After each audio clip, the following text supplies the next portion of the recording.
everyone, and welcome once again. I'm back. I am back, people. People, I am JT, aka the Master, and I'm wore the out. Trust me, I'm wore out. But I felt the urge to come on here and talk to you about fantasy football because I'm just getting into it. I'm settled. I'm trying to get settled down in my new location. Man, and with it, woo, moving, grooving, and doing it all. I'm tired, man. I'm off all week, so I don't have to rush and do everything either yesterday or today. So I could take my time, me and my other half, take our time, put stuff together, and get things that we have to do for the new location. I moved to a 55 plus. Very quiet. Very quiet. And people, I think I'm living in Disney. In Disney. In Disney. You know why? Before I introduce my guest, this morning I woke up. The very first morning we slept in our new location. I walk out the front door. Well, I look out the front door, I should say. And what do I see? Not one, not two, not three, not four, five. Five Bambis taking it easy in my front yard.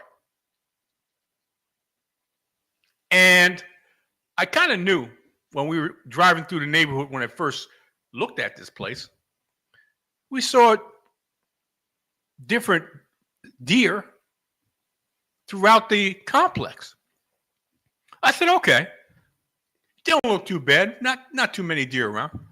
I wasn't expecting 5 deer sitting in my front yard and looking at me like, what are you doing here? What are you doing here? Anyway, getting settled in. As you can see on my left, my esteemed co-host, my buddy, my friend. Sometimes we clash heads, which is it's normal, but we shake it off, move past it, and move to the future. Okay, some people have trouble doing that. I'm not naming any names, but some people have trouble doing that. But it is what it is. Anyway, it's me, y'all. No. It's me. It's my show. Okay. That's why it's me. That's why it's me. Now, let me. I was about to rob him, put my hoodie on and everything. Let me just say this. I'm gonna say this because I got a lot to cover today, people. A lot. I want to drop some knowledge on you today. I'm going to drop some knowledge on you today. Hopefully, you're able to soak it up, comprehend it, understand it, and know that I'm trying to help you to get to those playoffs in the fall and part of the winter to win your fantasy football championship. But you got to know this information first. So, welcome to the show, Mr. FSP. Thank you. You know, I even when I'm tired, I make time to, take care of the show. So, I'm here. I am fresh off of 11-7 butt whooping of the Arizona Diamondbacks. Me and the wife went to go see the Nationals. Well, we're Diamondback season ticket holders, but obviously I'm a Nationals fan, being where I'm from. So just waking up, gotta thank God. Today seems kind of odd. No barking from the dog, no small. I'm about to cook the breakfast with a little hog. In my fresh house, that I'm just going too scared. And I'm gonna take over the show. Yes, I am. You ain't taking over this damn show. Anyway, Why are you cursing? Why are you cursing? because I can. Because I can. Y'all, watch how this go. Okay. Okay. You know what? I'm gonna drop some knowledge, people, and Mr. FSP more than likely won't believe me. More than likely, because first off the bat, I'm going to be talking about the history of running backs. Okay? First off the bat, we're talking about the history of running backs. And then we're going to talk about rookies coming into the league in different positions, running backs, tight ends, and wide receivers that I think are going to flourish, in my opinion. Okay? And let's do this. Let me just make sure I got this together.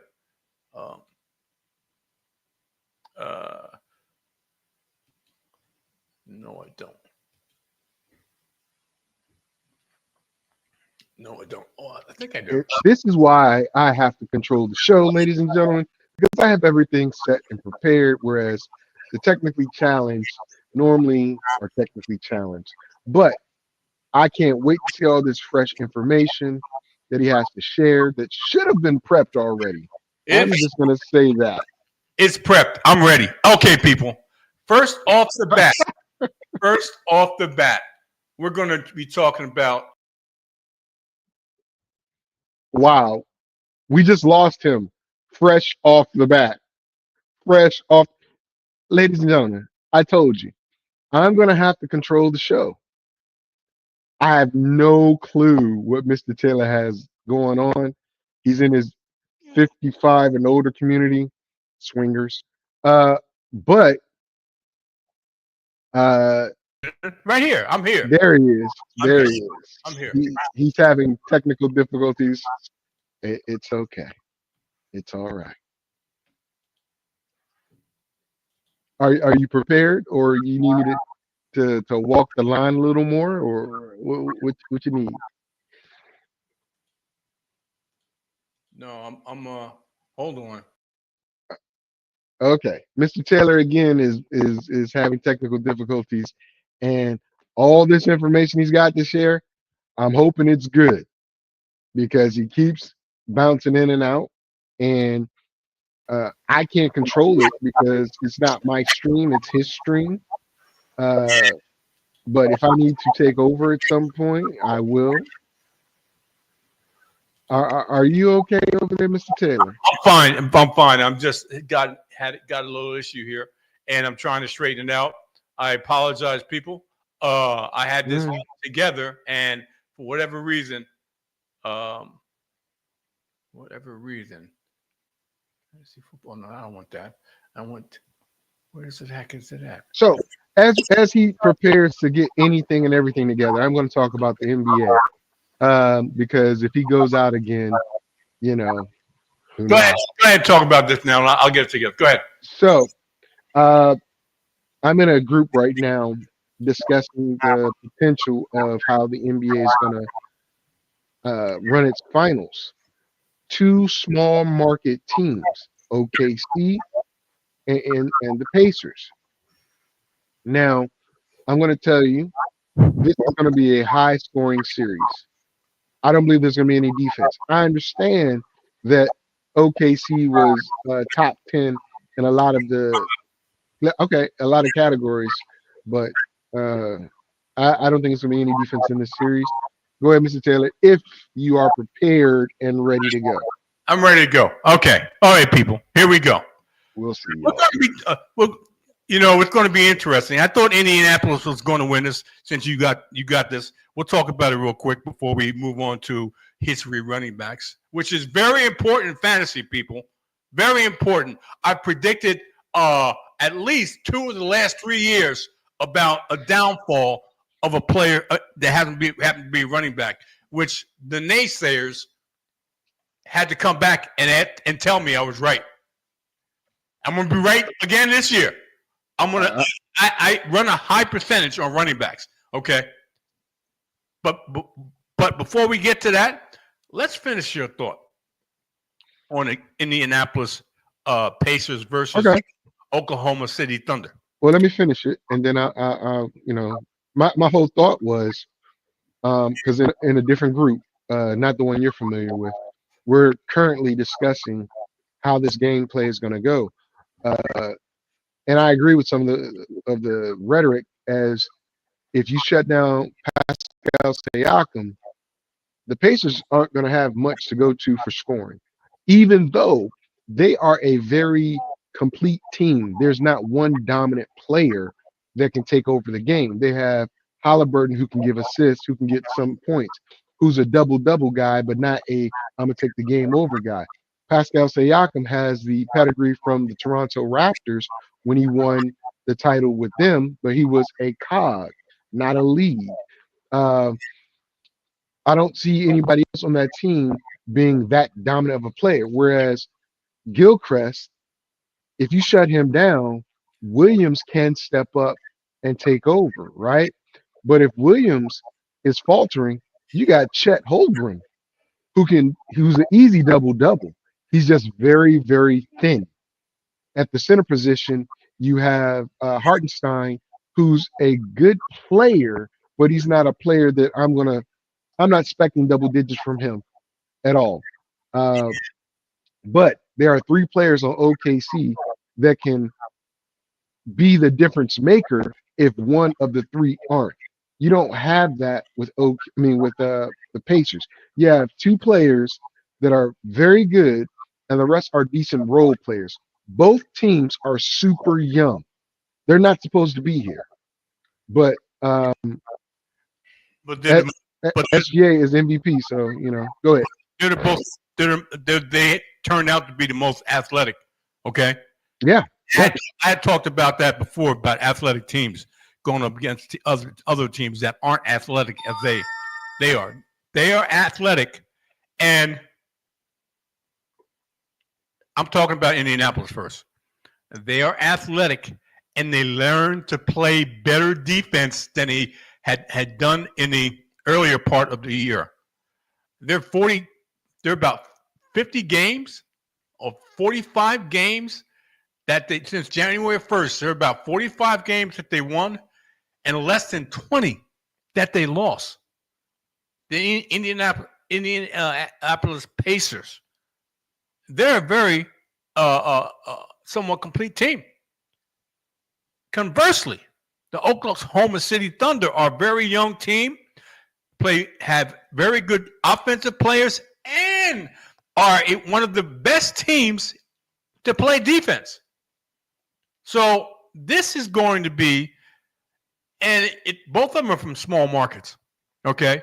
And both of them are from small markets. I don't know how much of a look-see they'll get from casual NBA fans, but this should be a pretty competitive series. They got to win 4 out of 7, and I'm thinking the home team is favored, even though the whatever it is, OKC or Indianapolis have found success on the road. This to me is going to be a fascinating series. Okay, Mr. FSP got his thoughts out on Indianapolis and OKC. I also did the same. We're going to talk about fantasy football, my favorite subject. My favorite subject. We're going to talk about running backs, which is even more my favorite subject. And check this out. I found this article that helps me best describe the curse of 370. Okay? And people are going to ask me, what's the curse of 370? 370 carries. Let me explain this the way I want to explain it. Please. Please. I was giving my thought. I didn't. Well, you don't have to give your thoughts until I ask you, please. Okay. Oh wow. Okay. Oh wow. Okay. Please. Please. Oh wow. I would take note of that. Because I'm gonna use that Saturday.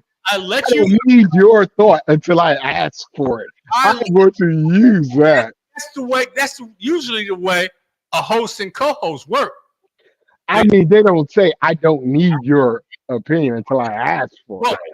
let me put it this way. I keep it 100 and 100%. You have a habit of Being interrupt. better than you, yeah. Just like I said. Well, I just did that on purpose. I Yeah. just did that on purpose. Okay. Did you do it? You do it on purpose a lot. So anyway, You do it on my show, but go ahead. let's not banter. Let's not banter. I want to get to the point here. The curse. Okay, please do. This curse of 370 was discovered by a guy from Football Outsiders all the way back, and it did all the way back, people, from 2004, while examining the heavy workload Ricky Williams had racked up in 2002 and 2003. We're all talking about running backs here. After 383 carries in 2010, Ricky Williams carried the ball 392 times the following year. That's crazy. 392 times the following year. His yards per carry fell off well over a yard. So if it was 4.9 or 4.5, it dropped to 3.5 or 3.9. Okay? And his fantasy production in PPR leagues dropped by just under 24%. That's a lot from a dual-purpose running back. So he went back. This guy, Aaron Schultz, looked at every 370 carry back and examined their production in the following season. And this is his conclusion. And I've been talking about this before, and this article best describes what I've been talking about. I've been talking about this for years, and this is basically how it goes. These backs basically fall in three categories. Guys who got injured the next year, Derrick Henry. Guys who never as good again, and guys who are Eric Dickerson. Okay? That's three different categories. There have been 30. Listen to what I'm saying here. There have been 30 running backs since 1980 who have carried the ball over 370 times in the regular season. Of that one group out of 30, okay? Eric Dickerson in 1984, when he set the single-season rushing record, improved on his production the previous season. A dozen, now that's 40%, saw their production drop by over half.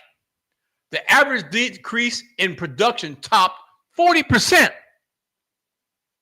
So and that's gross enough. Over 2/3 of those 370 carry backs missed time the following year. I've talked about this before. That they either get hurt or they drop dramatically in their production. 8 sat out at least 6 games, including the only 370 carry back of the past decade, and I mentioned him earlier, Derrick Henry in 2020. The curse of 370 evolves. NFL offenses have evolved in recent years. The days of the running backs amassing more than 370 carries in a season are all but gone. Henry is the lone guy in the last 10 years. But the curse of 370, remember this, has evolved right along with it. Like bacteria becoming resistant to antibiotics. Now, if a back records more than 300, and listen to what I'm saying. I talked about 300 carries. Listen to what I'm saying. Now, if a back records more than 370 total touches in a campaign, odds are good that the following season will be let down city. Since 2007, there have been 25 instances where running back surpassed 370 touches in a season. 25 people. Of that group, 2, that was Clint Portis in 2008 and Ray Rice in 2011, gained more yardage the following year. An equal number, Ray Rice and Adrian Peterson in 2009 saw an increase in PPR points. That's 8% who increased their production. A few others saw minimal decreases. Fantasy managers were pleased with that, but they didn't want to play in traffic. For the vast majority, the bottom fell out. Missed games, lost season, precipitous drops in both yardage gained and fantasy points amassed. Doom and despair. The feeling of a Browns fan. Had to get Browns in there somewhere. I'm wearing my Browns colors. Had to get in there somewhere. Now I'm going to take a look back at 10 backs who have surpassed 370 touches over the past decade, and with that big workload meant the following year. Let's go back to 2016 with one of my favorite backs, David Johnson. Had 373 carries, 411.8 fantasy points. The next season, he played one game, 15 fantasy points. That's a 96-point drop-off. 2017, Le'Veon Bell, 406 touches, 345.6 fantasy points. That was 2017. 2019, 215 fantasy points and played 15 games, and he dropped off 345 to 215. That's a big drop. Okay.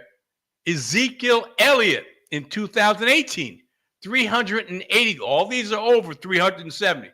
381 touches, 331 fantasy points. The following year, he played 16 games, 315 fantasy points, and that was not that bad, a little more than 4% drop-off. One of my favorite backs that I've been pretty correct on, 2019, CMC. For those who don't know CMC, that's Christian McCaffrey. 403 touches, 469 fantasy points. That he was a monster that year. The next season, 3 games, 90 points, 80%, over 80% drop off. 2020, Derrick Henry. People love Derrick Henry, including my esteemed co-host. Love Derrick Henry. And I tried, and he had 397 touches, 335 fantasy points. The next season, I told him, don't touch Derrick Henry. Do not even go near Derrick Henry. Blah, blah, blah, blah, blah. Didn't want to listen. I even predicted the week he was going to get hurt. He played 8 games, 187 fantasy points, and over 44% drop-off. 2021, Jonathan Taylor, 372 touches, 377 fantasy points. The following season, 11 games played. He was out 152 fantasy points and over almost a 60-point drop-off. 60 percentage points drop-off. 2021 and Najee Harris, not one of my favorite backs, had 381 touches, 300 fantasy points.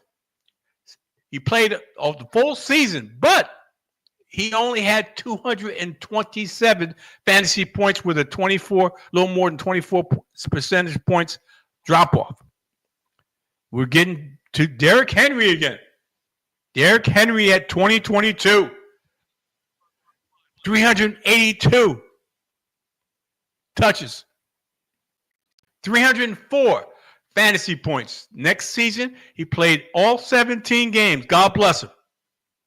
But only 238 fantasy points was a little more than 21% drop off.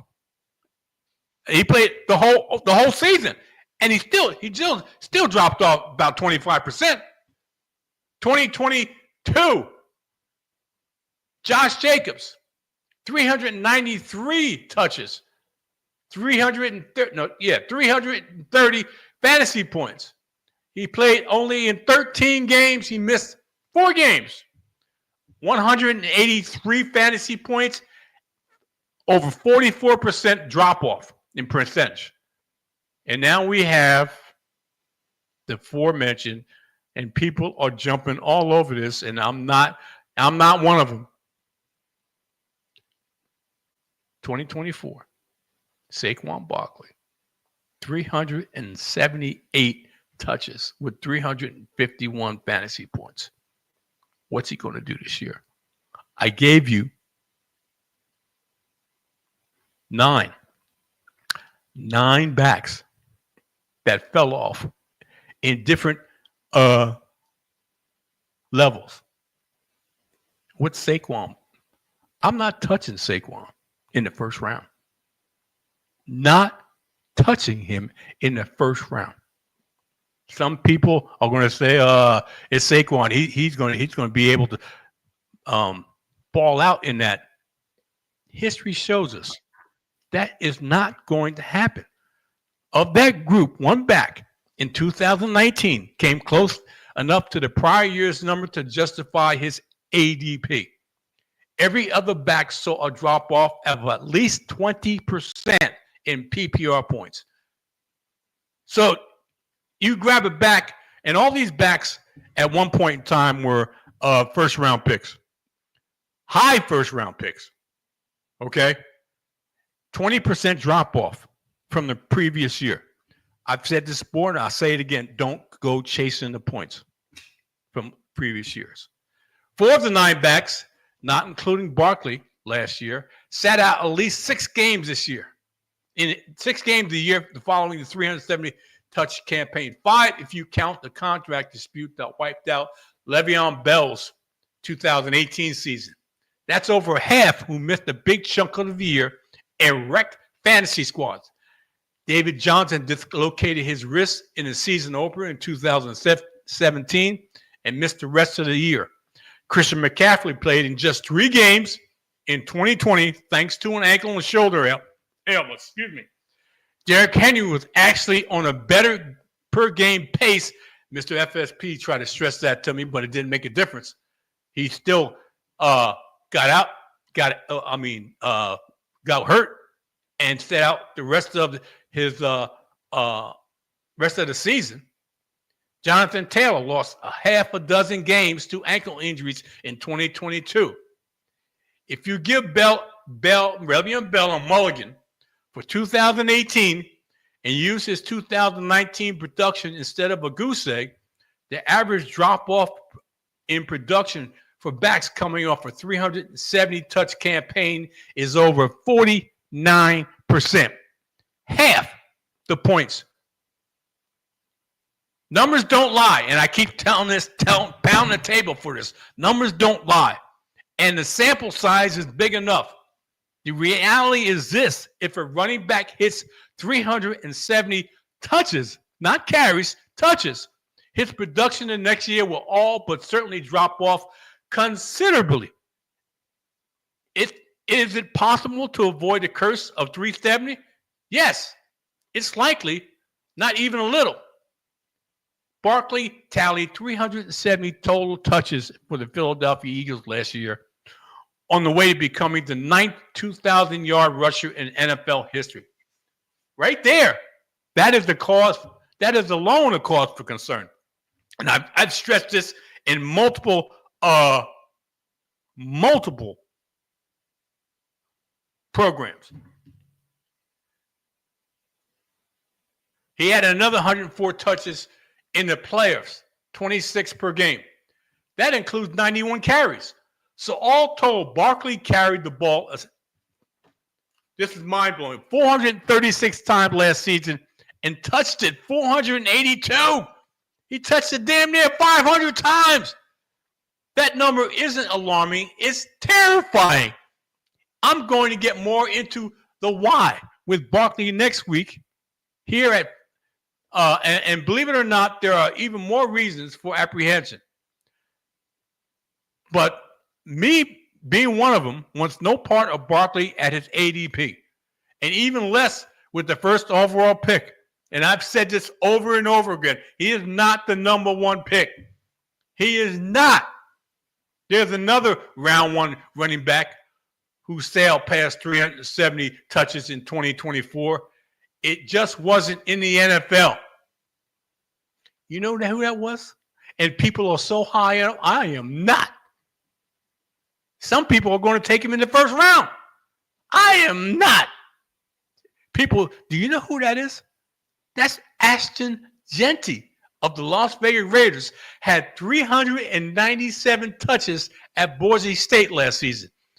So in the interest of seeing if a heavy college workload can have the same detrimental effect on rookie numbers, let's look at every running back selected in the top 10 over the last decade. Over the last decade. In 2015, the top running back was Todd Gurley. Okay? He had 135 touches in his final season. In his rookie season, he had 250. In PPR finish, he was running back 9. Ezekiel Elliott in 2016 had 360 in college, 16 in college, and 354 touches his rookie season, and he was running back 2. Okay. Leonard Fournette, 144 touches in 2017, 304 touches in his rookie season, he was running back 10. Christian McCaffrey, also in 2017, 290 touches in college, 230 in his rookie season. It shows how much he was, I would say, he was a dynamic back right out the gate. He was running back 9. He was top 9 in running backs. Saquon Barkley at 2018, 271 touches in college, 352 touches. He was running back 1 in 2018. Bijan Robinson, 277 in college, 272 because he was splitting time with Tyler Algier in Atlanta. He was running back 8. And this year, Mr. Ashton Jeanty had 300, like I said before, 397 touches. What's going to happen to him here this year? We just haven't seen a rookie back enter the league in recent years coming off racking up the number of touches that Jeanty had a season ago. Elliott was the closest, but he had over 80 fewer in the 2015 in a one fewer game. Todd Gurley tore his ACL in 2014, and Leonard Fournette battled a bulky ankle in his last year at LSU. However, CMC, Christian McCaffrey, piled up 382 total touches at Stanford in 2015. In 2016, he led the nation in all-purpose yards, but he was also missed a couple of games and sat out another. Make of what you will, but the biggest takeaway from this table should be that no running back drafted among the top 10s since 2015 finished lower than running back 10 as a rookie in PPR points. Now, is Ashton Jeanty workload a little worrisome? Could be. The Raiders' bottom 10 offense is a big concern that touches the mass in the Mountain West Conference. Okay, so I may have burned a bridge, but don't judge me on that, okay? Close might be close enough. As things stand now, the first running back off the boards in 2025 isn't Barkley. It's Bijan Robinson of the Atlanta Falcons.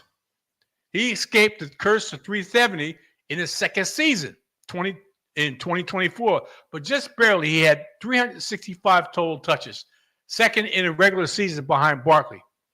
Does that mean he's safe? No. This data is to support that even at 325 touches, a running back is more likely to regress the following season than to meet or surpass the prior campaign. Don't worry, a table with scores of let me put it this way. What I'm trying to say, people, is this. When a running back gets an extraordinary amount of touches, and I've been preaching this forever,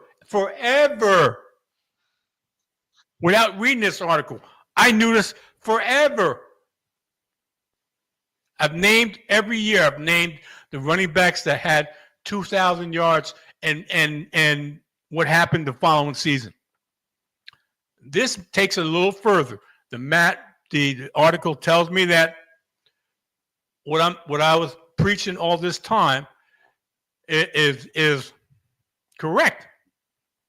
They drop off at least 25% from the previous year. So what I'm telling you is this.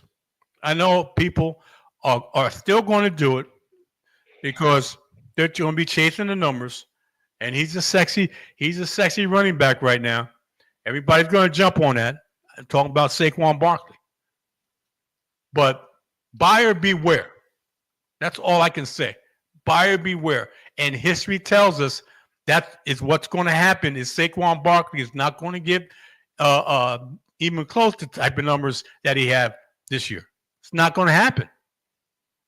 It's just like riding in a car 100 miles an hour, trying to get to 100 miles an hour in 100 miles. That car's going to break down before you get to the 100 miles. That car's going to break. You run it 100 miles an hour trying to get 100 miles with it, run it. And that car's going to break down. It can't sustain. Won't sustain. Mr. FSP, talk to me. After 35 minutes of just you yapping, well, you don't have to come like this. You don't have to.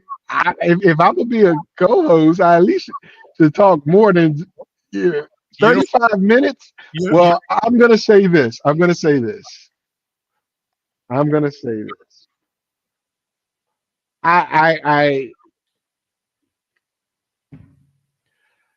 Let me just say this. You see this in the back, people? It says for no reason. Okay? Meaning I can talk as long as I want to without interruption. Okay?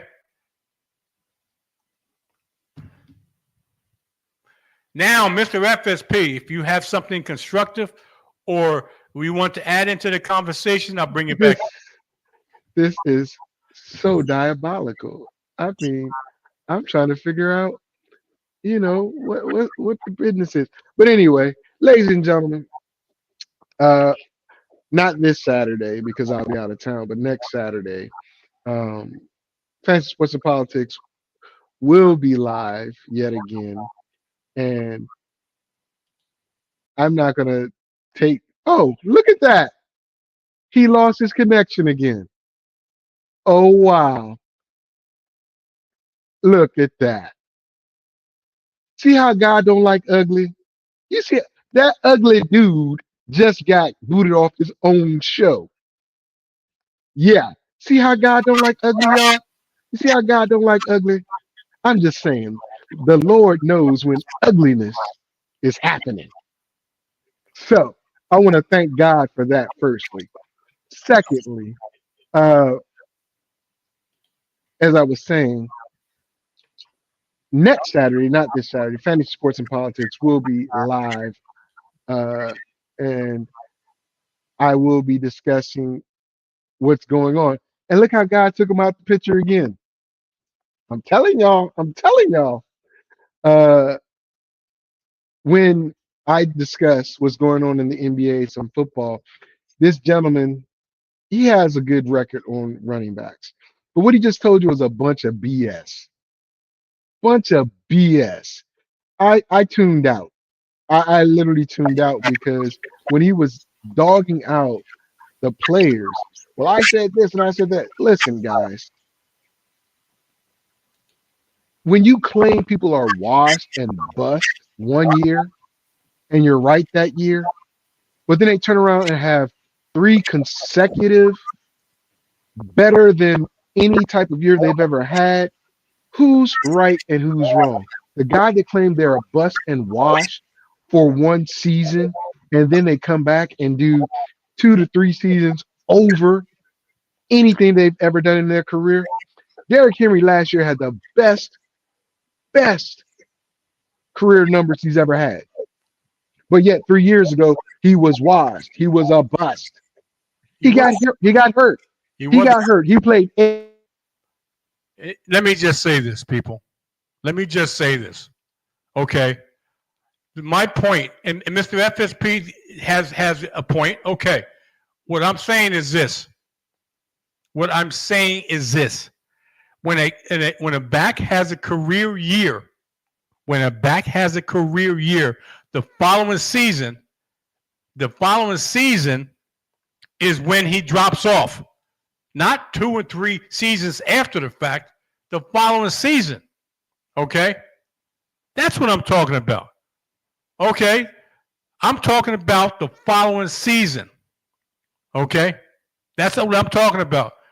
Not 2 and 3 seasons after the fact. Okay? So when we're talking about this, we're talking about a guy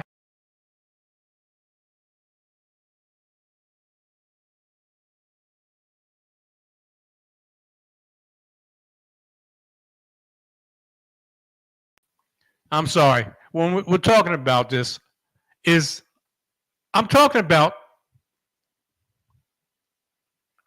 the following season. I'm not talking about 2 or 3 seasons after the fact. Okay? 2 or 3 seasons after the fact gives him a time to recoup, gives him a time to come back from his problems that he had the following season.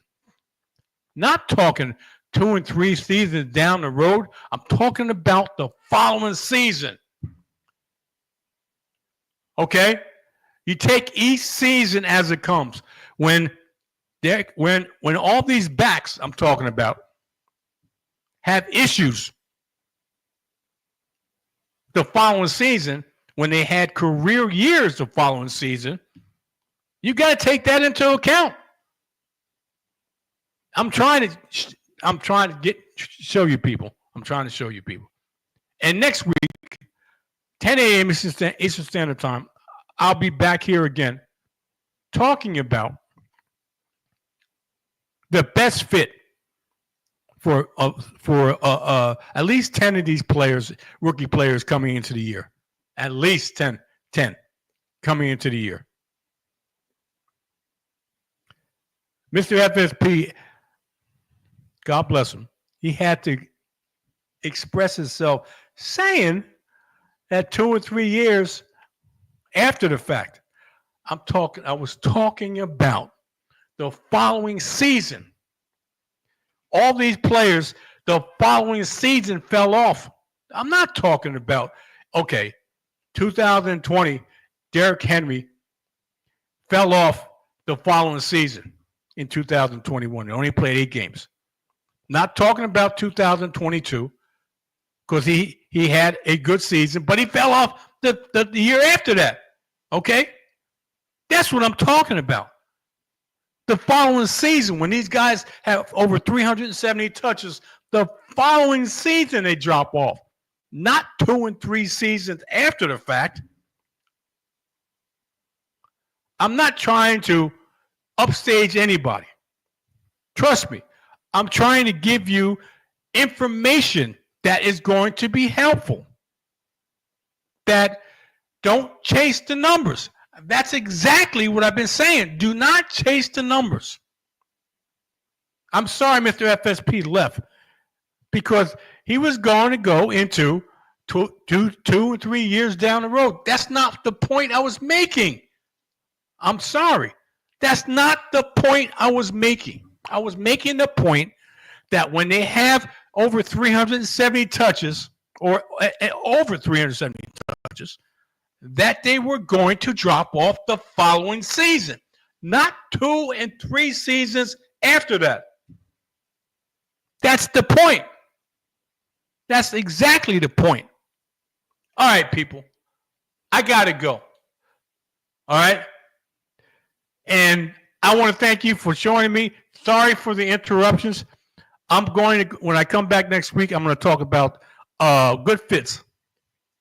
Good fits. I know I talked quite a bit.